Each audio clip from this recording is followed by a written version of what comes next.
ತಾಯಿ ದುರ್ಗೆಯ ನಿಜವನರಿಯುವ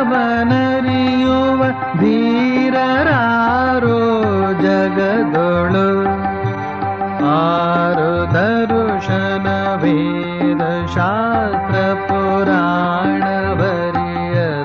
ಅವಳನು ಯೋಗಿ ಹೃದಯದ ದಿವ್ಯ ನಿತ್ಯಾನಂದ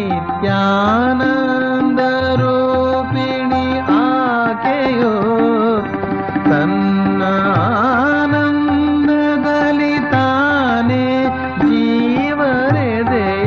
ಜೀವರೆದೆಯೊಳಗಿರುವಳು.